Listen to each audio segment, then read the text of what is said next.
Hi hello friends, இன்னைக்கு நாம 2025ல ரொம்பவே ரீசெண்டாக மலையாளத்தில் வெளியான நாராயணின்ற 3 ஆண் மக்கள் படத்தோட ஃபுல் மூவி எக்ஸ்பிளனேஷன் தான் பார்க்க போகிறோம். வாங்க நம்ம படத்தோட கதைக்குள்ளே போகலாம். படத்தோட ஸ்டார்டிங் சீன்லேயே பாஸ்கர்னு ஒருத்தர் அவரோட ஃபேமிலியோட ஹாஸ்பிட்டலுக்கு வர மாதிரி காட்டுறாங்க. இந்த பாஸ்கருக்கு சேதுன்னு ஒரு தம்பியும் விஸ்வநாதன் ஒரு அண்ணனும் இருக்காங்க.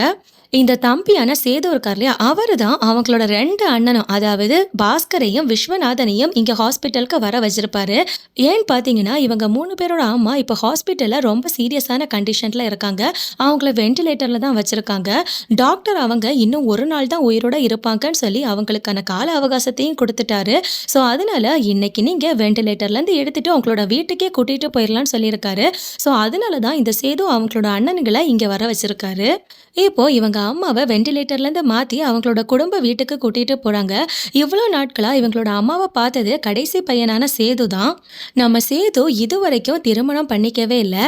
அது மட்டும் இல்லாமல் இப்போ இவங்களோட அண்ணன் பாஸ்கர் இருக்கார் இல்லையா, அவர் 25 வருஷத்துக்கு முன்னாடி முஸ்லீம் பொண்ணான நஃபீஸான்னு ஒருத்தங்களை லவ் பண்ணி ஓடி போய் கல்யாணம் பண்ணிட்டாரு. அதனால ஊருக்குள்ளேயும் இவங்களோட வீட்லேயும் பயங்கர பிரச்சனையாக இருந்தது. ஸோ அதனால இந்த பாஸ்கரை அவரோட வீட்டிலேருந்து வெளியே அனுப்பிட்டாங்க. கிட்டத்தட்ட 25 வருஷத்துக்கு அப்புறம் தான் இந்த பாஸ்கர் அவரோட சொந்த வீட்டுக்கே இப்போ வந்திருக்காரு. இந்த பாஸ்கருக்கு பெரிய பையன் ஒருத்தன் இருக்கான். அவனோட பேர் நிகில். அந்த நிகில் பிறந்து 18 வருஷத்துக்கு அப்புறம் தான் அவங்களுக்கு 2வது குழந்தை பிறந்தது. இப்போ விஸ்வநாதன் இருக்கார் இல்லையா, அவரோட ஒய்ஃபோட பேர் ஜெயஸ்ரீ, அவரோட பொண்ணோட பேர் அஸ்வதி. இந்த அஸ்வதி சோஷியல் ஒர்க்கில் பிஜி பண்ணிக்கிட்டு இருக்காங்க. அங்கே கட் பண்ணால் அடுத்த நாள் இப்போ இந்த பாஸ்கரோட பையன் நிகில் இருக்கான் இல்லையா, அவன் விஸ்வநாதனோட பொண்ணான அஸ்வதி கிட்ட போயிட்டு வெளியே போனோம், என் கூட கொஞ்சம் வருவியான்னு சொல்லி கேட்குறான். அவளும் சரி ஓகே போகலான்னு சொல்லிட்டு இப்போ இவங்க 2 பேரும் ஒரு குளத்து பக்கத்தில் உட்காந்து பேசிக்கிட்டு இருக்காங்க. அப்படி பேசிகிட்டு இருக்கும்போது நிகில் சோகமாக இருக்கிறத பார்த்துட்டு இந்த அஸ்வதியும், நீ எதுக்காவது ஃபீல் பண்ணிக்கிட்டு இருக்கிறியா, உனக்கு ஏதாவது பிரச்சனை இருக்கா, உண்டுன்னா என்கிட்ட ஓப்பனாக சொல்லுன்னு சொல்லி கேட்குறாங்க. ஸோ அதனால இப்போ நிகில் அவனோட சோக கதையை சொல்ல ஆரம்பிக்கிறான். நான் 5 வருஷமாக ஒரு பொண்ணை சின்சியராக லவ் பண்ணிட்டு இருந்தேன். அவள் என்னை சீட் பண்ணிட்டு வேற ஒரு பையனை லவ் பண்ணா. அதுலேருந்து அவ கூட பிரேக்கப் பண்ணாலும் அவளோட விஷயங்கள் எதுவுமே எனக்கு மறக்க முடியலை. எப்போவும் அவன் நினைப்பாவே இருக்கு அப்படின்னு சொல்லி அவன் சோகமாக சொல்கிறான். அந்த நேரத்தில் அஸ்வதியும் அவனை சமாதானப்படுத்துகிறா. ஃபர்ஸ்ட்டாக இந்த நிகிலுக்கு ஒருத்தங்க கிட்டேருந்து ஆறுதல் வார்த்தைகள் கிடைக்குது. ஸோ அதனால அவனுக்கு இந்த அஸ்வதிங்கிற பொண்ணை ரொம்ப பிடிக்குது. அப்படி கொஞ்ச நேரம் இவங்க பேசினதுக்கு அப்புறமா அவங்களோட வீட்டுக்கு போறாங்க. அதே சமயம் அந்த பக்கம் இவங்க வீட்டில் இதுக்கு முன்னாடி இந்த 3 பேரோட அப்பா கிட்டேருந்து ஒருத்தர் காசு வாங்கியிருப்பாரு. அந்த காசை அவரால் திரும்ப கட்ட முடியாம அந்த காசுக்கு பதிலாக அவரோட லேண்டை நம்ம பாஸ்கரோட அப்பாவுக்கு கொடுத்துருப்பாரு. இப்போ அவங்க தான் இங்கே வந்திருக்காங்க. அவங்க இங்கே வந்து இந்த விஸ்வநாதன் கிட்ட அந்த லேண்டை நீங்கள் எனக்கு திரும்ப தருவீங்கன்னா நான் உங்களுக்கு 40 லட்சம் ரூபாய் அதுக்காக தரேன்னு சொல்லி பேரம் பேசுகிறாரு. ஆனால் அதுக்கு விஸ்வநாதன் ஒத்துக்காம 40 லட்சத்துக்கு பதிலாக நீங்கள் 80 லட்சம் ரூபாய் தருவீங்கன்னா நான் அந்த லேண்டை உங்களுக்கு தரேன் அப்படின்னு சொல்கிறாரு. ஆனால் அவ்வளோ காசெல்லாம் என்கிட்ட இல்லைன்னு சொல்லிட்டு அவர் அங்கேருந்து ஃபீல் பண்ணிட்டே கிளம்பி போகிறாரு. இது எல்லாத்தையுமே நம்ம பாஸ்கர் பார்த்துட்டு தான் நிற்கிறாரு. இப்போ நைட்டு மொத்த ஃபேமிலியும் ஒன்றா உட்காந்து சாப்பிட்டுக்கிட்டு இருக்காங்க. அந்த நேரத்தில் காலையில் ஒருத்தர் லேண்டை பற்றி பேசுறதுக்காக வந்திருப்பார் இல்லையா, அவரை பற்றி இந்த அஸ்வதி அவங்க அப்பாவான விஸ்வநாதன் கிட்ட கேட்குறா. அப்போ விஸ்வநாதனும் நடந்த விஷயங்கள் எல்லாத்தையுமே சொல்கிறாரு. இதை கேட்டுட்டு இருந்த பாஸ்கரும், அவருக்கு அந்த லேண்ட் கூட ஏதோ ஒரு சென்டிமெண்ட் எமோஷன் இருக்க மாதிரி தான் எனக்கு தெரியுது. அதனால அந்த லேண்டை நாம் அவருக்கு விட்டு கொடுக்கறதுல தப்பு இல்லைல்ல, 40 லட்சம் ரூபாய் ஒரு நல்ல அமௌண்ட் தானே, அதை வாங்கிட்டு அந்த லேண்டை அவருக்கே கொடுக்கலாமே அப்படின்னு சொல்லி கேட்குறாரு. இதை கேட்ட விஸ்வநாதனும், அவன் எவ்வளோ காசு தரேன்னு சொன்னாலும் நான் அந்த லேண்டை அவனுக்கு கொடுக்க போகிறதில்ல. ஏன்னா முன்னாடியிலேருந்தே ஒரு முன்விரோதம் எனக்கு அவங்க கிட்ட இருக்கு. என்னன்னா காலையில் லேண்டு கேட்டு வந்தார் இல்லையா, அவரும் அவரோட குடும்பத்தை சேர்ந்தவங்களும் நம்மளோட அப்பாவை ஜாதி பேரெல்லாம் சொல்லி ரொம்ப கேவலமாக பேசியிருக்காங்க. அதுக்கப்புறமா நம்ம அப்பா கஷ்டப்பட்டு கொஞ்சம் கொஞ்சமாக காசு சேர்த்து இந்த மாதிரி லேண்டு வீடுன்னு வாங்கியிருக்காரு அப்படின்னு சொல்லி இந்த விஸ்வநாதன் சொல்கிறாரு. அதுக்கு பாஸ்கரும், இந்த ஜாதி பேரை சொல்லி அசிங்கப்படுத்துகிற விஷயத்த பற்றி இப்போ யாரும் இங்கே சொல்ல வேண்டாம், ஏன்னா அது இப்போவும் இங்கே நடந்துக்கிட்டு தான் இருக்குது. அண்ணா, உன்னோட பொண்ணான அஸ்வதியை வேற ஒரு ஜாதியில் உள்ள ஒரு பையனுக்கு நீ கல்யாணம் பண்ணி கொடுப்பியா? இல்லை இல்லை, அப்படின்னா இப்போவும் அது நடந்துட்டு தானே இருக்குது அப்படின்னு சொல்லி இந்த பாஸ்கர் கேட்குறாரு. இதை கேட்ட விஸ்வநாதன் பயங்கரமாக கடுப்பாகிறாரு. நீ முன்னாடியிலேருந்தே இப்படி தான் வீட்டில் நடக்கிற எந்த விஷயத்த பற்றியும் கவலைப்படுறதே கிடையாது. அப்படிப்பட்ட ஒருத்தனா தான் நீ இருந்த, இப்போவும் அப்படி தான் இருக்கு அப்படின்னு சொல்லி இந்த விஸ்வநாதன் சொல்றாரு. அங்க கட் பண்ணா அடுத்த நாள் காலையில இப்ப இவங்களோட அம்மாவ மெடிக்கல் செக்கப் பண்றதுக்காக டாக்டர் அங்க வந்திருக்காரு. அவரும் இவங்கள செக் பண்ணி பார்த்துட்டு, வெண்டிலேட்டர் உதவி இல்லாம இவ்ளோ நாட்களா இவங்க உயிரோட இருக்கிறாங்கன்னா, கண்டிப்பா இது ஒரு மிராக்கிள் தான். நான் ஒரே ஒரு நாள் தான் இவங்களுக்கு அவகாசம் குடுத்திருந்தேன். ஆனா, இவ்ளோ நாள் இவங்க உயிரோட இருக்கிறாங்கன்னா, அதுக்கு காரணம் கண்டிப்பா நீங்க ஹெல்த்தியான உணவுகள் குடுக்கறதுனாலயா இருக்கலாம் அப்படின்னு சொல்றாரு. ஆனா, இந்த விஸ்வநாதனுக்கும், பாஸ்கருக்கும் வேலை இருக்கு பார்த்தீங்களா? அதனால அவங்களுக்கு எப்படியாவது இங்கேருந்து எல்லாம் முடிச்சுட்டு அவங்களோட வேலையில போய் ஜாயின் பண்ணி ஆகணும். அவங்களோட அம்மா இறந்து போயிட்டாங்கன்னா, அதுக்கான சடங்குகள் எல்லாம் பண்ணி முடிச்சுட்டு ரிட்டர்ன் அவங்கவங்க வேலைய பார்க்க போயிரலாம் இல்லையா? அப்படிங்கிற தாட் தான் இவங்க 2 பேருக்குள்ள இருக்கு. ஆனா, இந்த சேது அப்படி கிடையாது. அவருக்கு எப்படியாவது அவங்க அம்மாவ நல்லா பார்த்துக்கணும். அவங்களுக்கு நல்ல சாப்பாடுலாம் குடுத்து, அவங்க இருக்கிற வரைக்கும் அவங்கள நல்லபடியா வச்சிருக்கணுங்கிற எண்ணம் தான். அங்க கட் பண்ணா, இப்போ இவங்களோட சொத்து பத்திரங்கள் எல்லாத்தையும் பிரிக்கிறதுக்காக வக்கீல் இவங்களோட வீட்டுக்கு வந்திருக்காரு. இப்போ இந்த வக்கீல் அவங்க கிட்ட, உங்க அப்பாவோட, அம்மாவோட பேங்க் அக்கவுண்டும், அது மட்டும் இல்லாம சொத்து பத்திரங்கள் எல்லாத்தையும் கரெக்ட்டா 3 பசங்களுக்கும் ஈக்குவலா டிவைட் பண்ணி குடுக்கணும் அப்படிங்கிறது தான் இந்த பத்திரத்துல எழுதியிருக்கு. இப்படி சொல்லும்போது விஸ்வநாதன் வக்கீல் கிட்ட 25 வருஷத்துக்கு முன்னாடி வீட்டை விட்டு தப்பி ஓடிப்போன இந்த பாஸ்கர் உங்களோட சொத்துலேருந்து கொஞ்சம் கூட ஒரு பங்கு கூட எனக்கு தேவையில்லைன்னு தான் சொல்லியிருப்பாரு. ஸோ அதனால நீங்க 3ஆலாம் பிரிக்கணும்னு அவசியம் இல்ல. 2ஆ பிரிச்சா போதும் அப்படின்னு சொல்றாரு. ஆனா பாஸ்கரால எதுவுமே பேச முடியல. அவரு தலை குனிஞ்சு தான் உட்கார்ந்துட்டு இருக்காரு. ஏன்னு பார்த்தீங்கன்னா, 25 வருஷத்துக்கு முன்னாடி இந்த பாஸ்கர் ஓடி போகும்போது இதே வார்த்தைகள சொல்லிட்டு தான் போயிருப்பாரு. இப்போ இந்த பாஸ்கர் அவங்களோட வைஃப் கிட்ட போயிட்டு நடந்த விஷயங்கள் எல்லாத்தையும் சொல்லும்போது, அவங்க எனக்கு இத பத்தி எதுவும் தெரியாது. அதெல்லாம் உங்களோட விருப்பம். அது மட்டும் இல்லாம யுகேல நமக்கு கொஞ்சம் கடன்கள் எல்லாம் இருக்கு அப்படிங்கிற மாதிரியும் பேசுறாங்க. இத வச்சு பார்க்கும்போது அவங்களுக்கு காசு தேவைப்படுது. அது வேணும் அப்படிங்கிற ஒரு தாட்ல தான் சொல்றாங்க. இப்போ அன்னைக்கு நைட்டு இவங்க எல்லாரும் ஃபேமிலியோட உட்காந்து சாப்பிட்டுக்கிட்டு இருக்காங்க. அந்த நேரத்துல இந்த பாஸ்கர் விஸ்வநாதன் கிட்ட வந்து, எனக்கு என்னோட ஷேர் வேணும் அப்படின்னு சொல்லி கேட்குறாரு. இத கேட்ட விஸ்வநாதன் பயங்கரமா கடுப்பாகுறாரு. அன்னைக்கு நீ இறங்கி போகும்போது இந்த வார்த்தைகள் சொல்லலையே அப்படின்னு சொல்றாரு. அதுக்கு பாஸ்கரும், ஆமா அன்னைக்கு நான் அப்படி சொல்லல. ஆனா இப்போ எனக்கு லேண்டுக்கான தேவை இருக்கு. எனக்கு காசு தேவைப்படுது அப்படின்னு சொல்றாரு. இதனால இப்ப இவங்க 2 பேருக்குள்ள ஒரு சின்ன வாக்குவாதமும் வருது. அந்த நேரத்துல விஸ்வநாதனும், அப்பா இறந்ததுக்கு அப்புறமா அம்மா படுத்த படுக்கை ஆயிட்டாங்க. அந்த நேரத்துல இந்த வீட்ல உள்ள எல்லா காரியத்தையும் பார்த்தது நான் தான். அல்லாம இன்ன நிக்கிறான்ல சேது, இவன் ஒரு பொட்டன், இவனால எதுவுமே பண்ண முடியாது, இவன் எல்லாம் ஒண்ணுமே பண்ணல அப்படின்னு சொல்லி சேதுவை பார்த்து சொல்றாரு. இதை கேட்ட சேதுவுக்கு பயங்கரமா ஃபீல் ஆகுது. அதே சமயம் அந்த பக்கம் ஒரு ரூம்ல நிகிலும் அஸ்வதியும் உட்காந்து பேசிக்கிட்டு இருக்காங்க. அந்த நேரத்துல நிகிலும் அஸ்வதி கிட்ட, சேது அங்கிள் ஏன் கல்யாணமே பண்ணிக்கலன்னு சொல்லி கேட்குறாரு. அதுக்கு அஸ்வதியும், அது அங்கிளோட சின்ன வயசுலயே அவருக்கு ஏதோ சில பல பிரச்சனைகள் இருந்தது. அதை என்னோட அப்பா சொல்லி நான் கேள்விப்பட்டிருக்கேன். அதனாலயா கூட அவரு கல்யாணம் பண்ணிக்காம இருந்திருக்கலாம். அது மட்டும் இல்லாம உன்னோட அப்பா 25 வருஷத்துக்கு முன்னாடி உன் அம்மாவை கூட்டிட்டு லவ் பண்ணி ஓடி போனாங்க. அந்த பிரச்சனைகள்னாலையும் சேது அங்கிள் கல்யாணம் பண்ணிக்கல அப்படின்னு சொல்றாங்க. ஸோ இப்போ இந்த நிகிலும் அஸ்வதி கிட்ட, இந்த வீட்லயே எனக்கு ரொம்ப கம்ஃபர்டபுளா இருக்கிறது உன் கூட மட்டும்தான். உன் கூட பேசுறதுல எனக்கு ரொம்ப சந்தோஷமா இருக்கு அப்படிங்கிற மாதிரி எல்லாம் சொல்றான். இதை கேட்ட அஸ்வதியும் ரொம்ப சந்தோஷப்படுறாங்க. இப்படி இவங்க 2 பேரும் பேசிட்டு இருக்கும்போது நிகில் அஸ்வதியோட கையை மெதுவா பிடிக்கிறான். ஆனா அஸ்வதி அதுக்கு எதுவுமே அப்ஜெக்ட் பண்ணல. அவங்களும் அப்படியே தான் இருக்காங்க. ஸோ இதனால இப்போ இவங்க 2 பேருக்குள்ள சில பல ஃபீலிங்ஸும் வர ஆரம்பிக்குது. இப்போ அடுத்த நாள் திரும்பவும் இவங்களோட அம்மாவை செக் பண்றதுக்காக டாக்டர் அங்க வந்திருக்காரு. அவங்கள செக் பண்ண டாக்டரும், இப்போ இவங்களோட ஹெல்த் கொஞ்சம் நல்லபடியா தான் இருக்கு.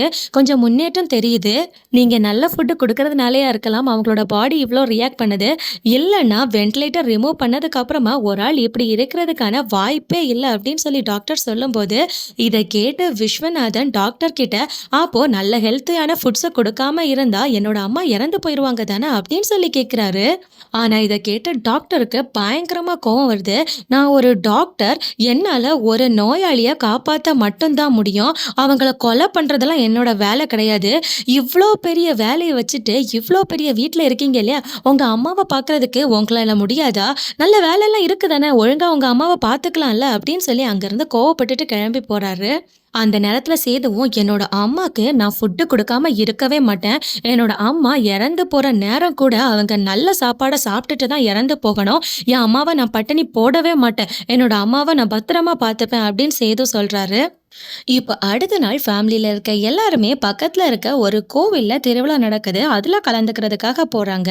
இப்ப எல்லாருமே அங்க ஃபங்ஷன்லாம் அட்டெண்ட் பண்ணிட்டு ரிட்டர்ன் அவங்களோட வீட்டுக்கு வந்துட்டு இருக்காங்க. ஆனா நம்ம நிக்கிலும் அஸ்வதியும் மட்டும் அங்க நைட்டு ஒரு குளத்துக்கரையில உட்காந்து பேசிக்கிட்டு இருக்காங்க. இப்படி அவங்க பேசிட்டு இருக்கும்போது அவங்களுக்கு கூட ஃபீலிங்ஸ் வந்து இப்ப நிகில் அஸ்வதிய கிஸ் பண்றான். அஸ்வதியும் அதை தடுக்கல. அவங்களும் ரிட்டர்ன் கிஸ் பண்றாங்க. இப்படி இவங்க பண்றது ரொம்ப தப்பு. என்னன்னு பார்த்தீங்கன்னா, இவங்க 2 பேரும் அண்ணன், தங்கச்சி மொற தான் வரும். ஆனா, இவங்களுக்குள்ள லவ் ஃபீலிங் எல்லாம் ஓடிட்டு இருக்கு. இப்போ இவங்க 2 பேரும் திரும்ப அவங்களோட வீட்டுக்கு போறாங்க. அன்னைக்கு நைட்டு இப்ப எல்லாரும் தூங்குறதுக்காக படுத்துட்டாங்க. இந்த அஸ்வதிக்கும், நிகிலுக்கும் தூக்கமே வரல. இப்ப நிகில் கூட படுத்திருக்கிறது சேது தான். இந்த சேது நல்லா தூங்குனதுக்கு அப்புறமா இந்த நிகில் அஸ்வதியோட ரூமுக்கு போறான். அங்க போயிட்டு, "இதோ பாரு, சேது அவங்களோட கையில இருந்தது" அப்படின்னு சொல்லி ஒரு சிகரெட் பாக்கெட்ட எடுத்து இந்த அஸ்வதி கிட்ட குடுக்குறான். இப்போ இந்த அஸ்வதியும், நிகிலும் உட்காந்து அந்த சேதுவோட சிகரெட்ட புடிச்சிட்டு இருக்காங்க. அந்த நேரத்துல இவங்களோட ரூம யாரோ தட்டுற மாதிரி சத்தம் கேக்குது. உடனே இந்த அஸ்வதி அந்த ரூம் ஃபுல்லா ஸ்ப்ரே எல்லாம் அடிச்சிட்டு டோரை ஓபன் பண்ணி பாக்குறாங்க. பார்த்தா அங்க வந்து நிக்கிறது சேது தான். இந்த சேது உடனே இவகிட்ட, "நீ எவ்வளோ ஸ்ப்ரே அடிச்சாலும் இதோட மனம் எனக்கு தனியா தெரியும். என்னோட ரூம்ல இருந்து எடுத்துட்டு வந்து நீங்க தனியா இங்க சிகரெட் பிடிச்சிட்டு இருக்கீங்களா? நானும் உங்க கூட ஜாயின் பண்ணிக்கிறேன்" அப்படின்னு சொல்லிட்டு அவரும் உள்ள வராரு. அந்த நேரத்துல நிக்கிலும் சேது கிட்ட, "அங்கிள், நீங்க ஏன் இன்னும் கல்யாணம் பண்ணிக்கலன்னு" சொல்லி கேட்கும்போது, இந்த சேதுவும், "எனக்கு முன்னாடி ஒரு கல்யாணம் ஃபிக்ஸ் ஆயிருந்தது. எனக்கு அவளை ரொம்ப பிடிக்கும். அவளுக்கு தெரியாமலேயே நான் அவளை லவ் பண்ணிக்கிட்டு இருந்தேன். ஆனா யானோ தெரியல, அந்த கல்யாணம் திடீர்னு முடங்கி போச்சு. அந்த நேரத்துல உன்னோட அப்பா லவ் பண்ணி ஓடி போய் ஒரு பிரச்சனையை வேற உருவாக்குனார் இல்லையா, அதுவும் ஒரு காரணமா இருந்தது." இதை கேட்ட நிக்கிலும், "அது இல்லாம வேற எந்த பிரச்சனையும் உங்களுக்கு இல்லையே" அப்படின்னு சொல்லி கேட்கும்போது, "எனக்கு வேற எந்த பிரச்சனையும் இல்லை. ஒருவேளை பிரச்சனை இருக்கலாம், அது ஒன்றும் எனக்கு தெரியாது" அப்படின்னு சொல்லிட்டு சேது அங்கிருந்து போறாரு. ஆக்சுவலா இந்த சேதுக்கு அவர் கல்யாணம் பண்ணிக்கலன்னு சொல்லி ரொம்ப வருத்தம் உண்டு. அதே சமயம் அந்த பக்கம் பார்த்தீங்கன்னா, இந்த பாஸ்கர் பயங்கர டென்ஷன்ல இருக்காரு. அவரோட ஒர்க்க நினைச்சு தான் அவ்ளோ டென்ஷனும். எப்போ ரிட்டர்ன் யுகேக்கு போய் எப்படி வேலை பார்க்குறதுங்கிற டென்ஷன்ல இருக்காரு. அப்படியே அவரோட அம்மா பக்கத்துல வந்து அவங்க அம்மாவ கொலை பண்றதுக்காக அங்கருந்து தலாணி எடுக்குறாரு. ஆனா பாஸ்கரால அத பண்ண முடியல. அவருக்கு அப்படி பண்றதுக்கு தோணவும் இல்ல. இத எல்லாத்தையுமே விஸ்வநாதன் அங்க நின்னு பார்த்துக்கிட்டு தான் நிக்கிறாரு. அவரும் பாஸ்கர பார்த்து, "இதோ பாரு, அது உன்னால பண்ண முடியாது. ஏன்னா நானும் பல தடவை இந்த விஷயத்த பண்ணலான்னு சொல்லி ட்ரை பண்ணியிருக்கேன். ஆனா என்னால அத பண்ண முடியல. இனி என்ன பண்ண முடியும்? நம்மளால எதுவுமே பண்ண முடியாது. நடக்கிறது நடக்கட்டும்" அப்படின்னு சொல்லி பாஸ்கர் கிட்ட சொல்றாரு. இப்ப அடுத்த நாள் காலையில அஸ்வதியோட அம்மா அஸ்வதி கிட்ட வந்து, "நீ ஒழுங்கா கவர்மெண்ட் எக்ஸாம் எழுதி ஏதாச்சும் வேலைக்கு போக வழிய பாரு. வேலை இல்லாம வீட்ல இருக்கிறது நல்லாவா இருக்குன்னு" சொல்லி திட்டுறாங்க. அதுக்கு அஸ்வதியும், "என்ன என்னோட வழியில விடுங்க. நான் தான் சோஷியல் ஒர்க்ல பிஜி பண்ணிக்கிட்டு இருக்கேன்ல. சும்மா கவர்மெண்ட் எக்ஸாம் எழுது, அது வேலைய வாங்கு அப்படின்னு சொல்லி அடிக்கடி திட்டிக்கிட்டே இருக்கீங்க. என்ன ஏன் வழியில விட்டா தான் என்ன?" அப்படின்னு சொல்லி கத்துறாங்க. இத கேட்டு அவங்க அம்மாவும், "அடுத்த மாசம் உன்னோட அப்பா ரிட்டயர்ட் ஆக போறாரு. இனி நீ எப்படி வாழப் போற? உன் அப்பாவோட செலவுல தான் நீ ஃபுல்லாவே வாழலாம்னு நினைக்கிறியா?" அப்படின்னு சொல்லி திட்டுறாங்க. இத கேட்ட அந்த பொண்ணு பயங்கரமா கோவப்பட்டு, "என்ன நிம்மதியா இருக்க விடுவீங்களா?" அப்படின்னு சொல்லிட்டு அங்கிருந்து கிளம்பி போறா. அன்னைக்கு நைட்டு இப்ப இந்த அஸ்வதியோட அம்மாவும் அஸ்வதியோட அப்பாவான விஸ்வநாதன் கிட்ட அஸ்வதி கிட்ட காலையில சண்டை போட்ட விஷயத்த பத்தி சொல்றாங்க. "அவளோட நல்லதுக்காக தானே நான் சொல்றேன். அவளுக்கு என் மேல ஈகோ, அதனாலதான் அவ அப்படி கத்திக்கிட்டு போனா" அப்படின்னு சொல்லி சொல்றாங்க. இத கேட்ட விஸ்வநாதனும், "சரி, நான் அவகிட்ட போயிட்டு அவளை பேசி சமாதானப்படுத்தி கீழே கூட்டிட்டு வரேன்" அப்படின்னு சொல்லிட்டு அவகிட்ட பேசுறதுக்காக இப்போ இந்த விஸ்வநாதன்கிறவர் போறாரு. அதே சமயம் அந்த பக்கம் பார்த்தீங்கன்னா, இந்த அஸ்வதி என்ன பண்ணிக்கிட்டு இருக்கான்னா, நிகில் கூட அவளோட பெட்ல படுத்துக்கிட்டே பேசிக்கிட்டு இருக்கா.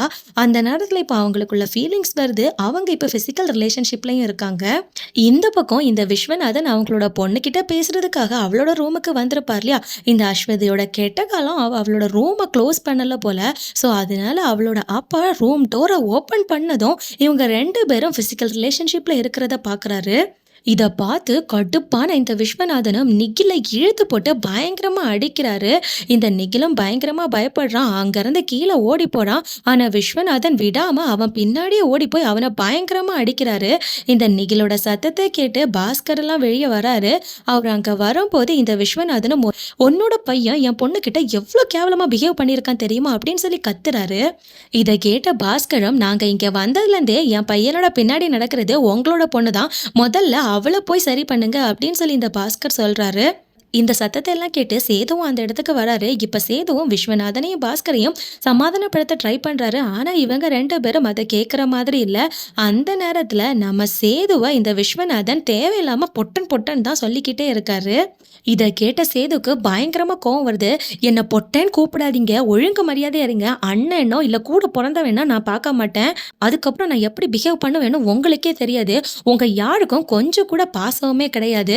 உங்களை எல்லாம் நான் இங்க கூப்பிட்டு வர வச்சேன் பாருங்க. கடைசி நேரத்துல என்னோட அம்மாக்கு கொஞ்சம் சந்தோஷ நேரங்கள், கொஞ்சம் சந்தோஷ மெமரிஸ் கொடுக்கலான்னு தான் நினைச்சேன். எல்லாரும் ஃபேமிலியா ஒன்று சேர்ந்து இருக்கும்போது சந்தோஷமா இருப்போம். அந்த சந்தோஷத்தை என்னோட அம்மாவும் பார்ப்பாங்கன்னு சொல்லி நினைச்சுதான் உங்க எல்லாரையும் இங்க நான் கூப்பிட்டு வர வச்சேன். ஆனா பாஸ்கர், நீ எல்லாம் ஒரு நாளும் திருந்தவே மாட்டடா. உனக்கு யார் கூடயும் எந்த பாசமும் இல்ல. நாளைக்கே நீங்க எல்லாரும் இந்த வீட்ல இருந்து கிளம்பி போய் தான் ஆகணும். என்னோட அம்மாவை நானே பார்த்துப்பேன் அப்படின்னு சொல்லி பயங்கர கோவத்துல இந்த சேது கத்துறாரு. அடுத்த நாள் காலையிலே இந்த பாஸ்கர் ஒரு லெட்டர்ல எனக்கு எந்த சொத்தும் தேவையில்லைன்னு சொல்லி எழுதி அதுல சைனை போட்டு சேது கிட்ட கொண்டு வந்து கொடுக்கறாரு. அதுக்கப்புறமா இந்த பாஸ்கரும் சேது கிட்ட, ஒரு நாளும் நம்மளோட அண்ணன் சரியாக போறதில்ல, அவரு சரியாவாரு நார்மல் ஆவாருன்னு சொல்லி நான் நினைச்சேன். ஆனா அண்ணனோட கேரக்டர் ஒரு நாளும் மாற போறதில்ல அப்படின்னு சொல்லி சேது கிட்ட இந்த பாஸ்கர் சொல்றாரு. என்ன விஷயம்னு பார்த்தீங்கன்னா, இவங்க 3 பேர்லயும் கொஞ்சம் அதிகமா கோவப்படுறவரு அந்த விஸ்வநாதன்ங்கிறவர் தான் இவங்களோட அண்ணன். அதனால தான் இந்த பாஸ்கர் சேது கிட்ட இப்படி சொல்றாரு. அதுக்கப்புறமா இப்போ பாஸ்கர் அவங்களோட ஃபேமிலிய கூட்டிட்டு ரிட்டர்ன் யூகேக்கு போறதுக்காக கிளம்புறாரு. இப்போ இவங்க கிளம்புறதுக்கு முன்னாடி நிகில் அஸ்வதியோட ரூமுக்கு போய், நான் இங்க வர்றதுக்கு முன்னாடி நிறைய கவலைகளோட வந்தேன். ஆனா இப்போ அது எதுவுமே எனக்கு இல்ல. நீ என் கூட இருந்த ஒவ்வொரு நேரமும் நான் அந்த கவலைகள் எல்லாத்தையுமே மறந்து சந்தோஷமா இருந்தேன். அது எல்லாத்துக்குமே ரொம்ப தேங்க்ஸ் அப்படின்னு சொல்றான். இதை கேட்டு அஸ்வதியும் நிகிலுக்கு தேங்க்ஸ் சொல்றா. ஏன்னா நாம 2 பேரும் சேர்ந்திருந்த மொமெண்ட்ஸ் எல்லாம் நான் ஒரு நாளும் மறக்க மாட்டேன். எல்லாமே நமக்கு ஒரு பெஸ்ட் மெமரிஸ் அப்படின்னு சொல்றாங்க. இப்போ அவகிட்ட நான் போயிட்டு வரேன்னு சொல்லிட்டு நிகிலும் அங்கிருந்து கிளம்பி போறாரு. ஆனா அஸ்வதி ரொம்ப ஃபீல் பண்றா. இப்போ இந்த பாஸ்கரும் சேது கிட்ட நான் போயிட்டு வரேன்டான்னு சொல்லி ஹக் பண்ணிட்டு அங்கிருந்து கிளம்பி போறாரு. ஆனா இவரை வழி அனுப்பி வைக்கிறதுக்கு இந்த விஸ்வநாதனும் அவங்களோட வைஃபும் ரூமை விட்டு வெளியே கூட வரல. ஆனா அவரு ஜன்னல்ல நின்று இவர் கிளம்பி போறத பார்த்துட்டு தான் இருக்காரு. இப்போ நம்ம பாஸ்கரோட ஃபேமிலி அவங்களோட கார்ல ஏர்போர்ட்டை நோக்கி போய்கிட்டு இருக்காங்க. அந்த நேரத்துல இப்போ பயங்கரமா மழை பெய்யுது. அப்படி அந்த மழையிலேயே போய்கிட்டு இருக்கும் போது திடீர்னு சேது கிட்ட இருந்து பாஸ்கருக்கு ஒரு கால் வருது. போனை எடுத்த பாஸ்கரும் பயங்கரமா ஷாக் ஆகுற மாதிரி காட்டுறாங்க. அதோட காலையும் கட் பண்றாரு. அந்த நேரத்துல வண்டியை நிறுத்த இந்த பாஸ்கர் சொல்லிட்டு வண்டியை ரிட்டர்ன் வீட்டுக்கே விடுங்க அப்படின்னு சொல்றாரு. என்னன்னு பார்த்தீங்கன்னா, இவங்களோட அம்மா இறந்து போயிருக்காங்க போல. இப்போ அவங்களோட சொந்த வீட்டுக்கு திரும்பவும் இந்த பாஸ்கர் அவரோட ஃபேமிலியோட ரிட்டர்ன் போற மாதிரி காட்டி இந்த படத்தை அப்படியே முடிக்கிறாங்க. இந்த படம் எப்படி இருந்துச்சுன்னு மறக்காம கமெண்ட் செக்ஷன்ல கமெண்ட் பண்ணுங்க. மேலும் வேற ஒரு இன்ட்ரெஸ்டிங்கான மூவில உங்களை சந்திக்கிறேன். Thank you, by.